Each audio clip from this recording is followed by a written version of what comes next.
Subscribe करें हमारे YouTube channel साधना gold को और पाएं वीडियोस सबसे पहले। बेल आइकन दबाना ना भूलें। आज लड़की को अकेला नहीं छोड़ना चाहिए, ना तो माँ को अकेला छोड़ना चाहिए, ना तो बहन को अकेला छोड़ना चाहिए, ना तो बेटी को अकेला छोड़ना चाहिए। क्यों? सीता माता को थोड़ी देर के लिए अकेला ही तो छोड़ा गया था। कहो हाँ या ना? अकेला ही तो छोड़ा गया था। जब जंगल में अकेला, उस युग में, त्रेता युग की घटना है, फिर तो ये कलयुग चल रहा है।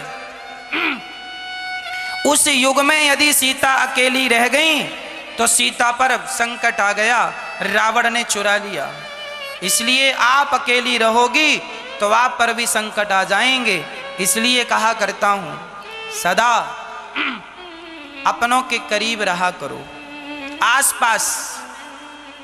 बेटी अपने माँ बाप की परवरिश में रहे, माँ बाप की छाया में रहे, और पत्नी पति की छाया में रहे। यदि आप यहाँ हो तो सुरक्षित हो, और यदि यहाँ से जरा लक्ष्मण रेखा तुमने पार की तो रावण तो बिल्कुल बैठा ही है चुपके से। तुम कब मर्यादाओं को तोड़ो, कब वो उठाए। इसलिए तुम्हारे पिता कहते हैं, बेटी समय से आया करो, समय से जाया करो। अरे पापा क्या पुराने ख्यालों की बात करते हो। हाँ, अभी 21वीं सदी है, बेटियों को आज़ादी है। आज़ादी तो सीता माता को भी नहीं थी। यदि मिली तो परिणाम सबके सामने था, जबकि वो त्रेता युग था, ये तो कलयुग चल रहा। इसलिए पर्दे में रहने में बुराई नहीं है। समय से जाना और समय से आना, व्यवस्थित जाना, व्यवस्थित आना, सुरक्षित जाना, सुरक्षित आना, इसमें बुराई क्या है? बुराई है?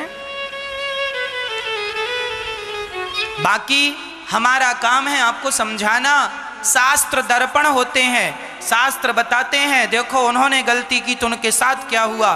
तुम गलती कर रही हो या कर रहे हो, सो तुम अपने लिए भी तैयारी कर लो। तब भी रावण थे, रावण मरे थोड़ी हैं। आज तब तो एक ही रावण था, अब तो हर गली में रावण। हम सजग होके चलें, सावधान रहें, क्या बुरा है? आदमी महंगी से महंगी कार खरीदता है, किस लिए? सेफ्टी पर्पस से खरीदता है, ये ज़्यादा सुरक्षित है। एक्सीडेंट वगैरह हो गया, इसमें बचने की संभावना है, इसलिए आदमी अपडेट वाली खरीदता है। तो मतलब सुरक्षित, हम अपने आप को सुरक्षित रखें, इसमें बुराई क्या है?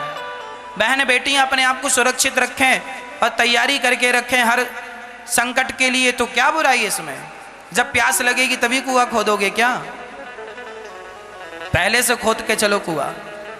कब प्यास लगाए, कब जरूरत पड़ जाए पानी की, उपलब्ध होना चाहिए। इसलिए बेटियों को झांसी की रानी बनाना, एकदम अपनी सुरक्षा कर सकें।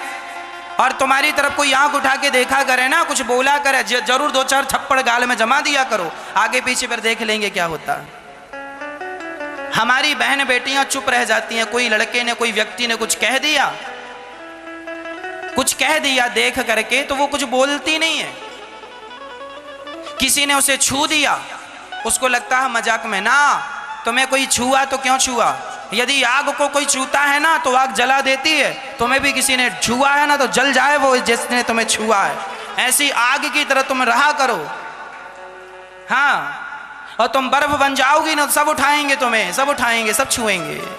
बर्फ को सब लेना चाहते हैं, आग को कोई नहीं पकड़ना चाहता। आज की बेटियां बर्फ हो गई हैं। बर्फ बनोगी तो कोई भी अपने हाथ में उठाएगा, और आग बनोगी तो कोई छूने से डरेगा, छुएगा सो जल जाएगा। बेटियां, छोटी छोटी तुम्हारी बेटी है ना, उसको ही तुम आग की तरह बनाओ, नहीं तो परिणाम आप सब जान रहे हैं।